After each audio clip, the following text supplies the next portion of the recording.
اعوذ باللہ من الشیطان الرجیم بسم اللہ الرحمن الرحیم۔ آج جو ہم عنوان زیر بحث لا رہے ہیں وہ ہے بسم اللہ الرحمن الرحیم کی فضیلت۔ یقیناً خداوند تعالی پہلے جو آیت جو نازل فرمائی ہے وہ بسم اللہ الرحمن الرحیم ہے، اور جب بندہ اس کو تلاوت کرتا ہے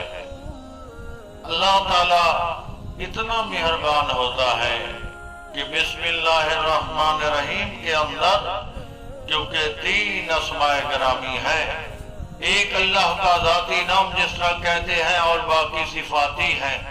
رحمان اور رحیم بھی آ جاتا ہے۔ اور جیسے ہی اللہ تعالیٰ کا نام بندہ لیتا ہے اور اللہ تعالیٰ حکم دیتا ہے اپنے فرشتوں کو کہ اے میرے فرشتے، میرے بندے نے عاجزی کے ساتھ یہ تسلیم کر لیا ہے کہ میں جو کچھ بھی کرتا ہوں اپنے رب کے نام سے کرتا ہوں، اس کے گناہ معاف کر لو،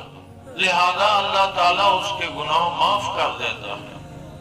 یقیناً جتنی بھی قرآن مجید کی صورتیں ہیں ہر صورت کے ساتھ بسم اللہ الرحمن الرحیم موجود ہے، سوائے ایک صورت کے جس سورت کو توبہ کہتے ہیں یا صورت عذاب سے بھی پکارا جاتا ہے ایک سورہ کے علاوہ، اور اس کے بدلے میں اللہ تعالیٰ نے سورت نمل میں 2 مرتبہ بسم اللہ الرحمن الرحیم وہاں نازل فرمائی ہے۔ اتنی مہربان ہے اللہ تعالیٰ، کہتا ہے کہ ہر کام سے پہلے تم جو اچھا کام کر رہے ہو بسم اللہ الرحمن الرحیم پڑھو گے وہ کام پایا تکمیل تک پہنچے گا، اور اگر تم گھر میں داخل ہو رہے ہو بسم اللہ پڑھو گے تو رحمت کے فرشتے رحمت نازل کریں گے، برکت ہوگی۔ اگر گھر سے نکل رہے ہو بسم اللہ الرحمن الرحیم پڑھو گے تو یقیناً اللہ تعالیٰ آپ کا سفر جو ہے محفوظ رکھے گا، اللہ تعالیٰ آپ کی حفاظت فرمائے گا۔ دیکھیں پورے قرآن مجید کا جو دل ہے وہ سورہ یاسین ہے، اور اسی طرح سورہ یاسین سے جو بہتر فضیلت رکھنے والی صورت ہے وہ سورت فاتحہ ہے، اور سورت فاتحہ سے بہتر جو فضیلت رکھتی ہے وہ سورت اپنا آیت ہے وہ بسم اللہ الرحمن الرحیم، اور بسم اللہ الرحمن الرحیم سے جس زیادہ فضیلت ہے وہ ہے بسم اللہ کی باقی، جس طرح حضرت امیر المومنین ارشاد فرماتے ہیں کہ دیکھو انا نقطۃ تحت الماء، میں وہ نقطہ ہوں جو بسم اللہ کی با کے نیچے ہے۔ بسم اللہ الرحمن الرحیم اگر ماں دودھ پلاتی ہے بچے کو اور پہلے پڑھ لیتی ہے یقیناً اس کے اندر تزکیہ ہو جاتا ہے، وہ نفس روحانی طور پر پاکیزگی اس بچے کے اندر پیدا ہوتی ہے۔ اس لیے ضروری ہے کہ اس بسم اللہ الرحمن الرحیم کو پڑھا جائے، اور جو سب سے بڑی بات ہے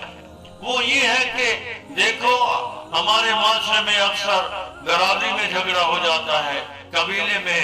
اور اسی طرح ایک گھر میں 2 بھائیوں میں جھگڑا ہو جاتا ہے۔ یہ آج جو میں آپ کو بتا رہا ہوں یقیناً ایک تحفہ ہے، وہ یہ ہے کہ اگر 2 بھائیوں کے درمیان جھگڑا ہے، 2 قبیلوں کے درمیان، برادری کے درمیان 2 مخالف ہیں، یا اکثر ہمارے معاشرے میں اکثر اوقات یہ ہوتا ہے کہ میاں بیوی کے درمیان مخالفت، ناراضگی ہو جاتی ہے، دوری ہو جاتی ہے، اس کا یہ حکم ہے کہ اگر بسم اللہ الرحمن الرحیم کو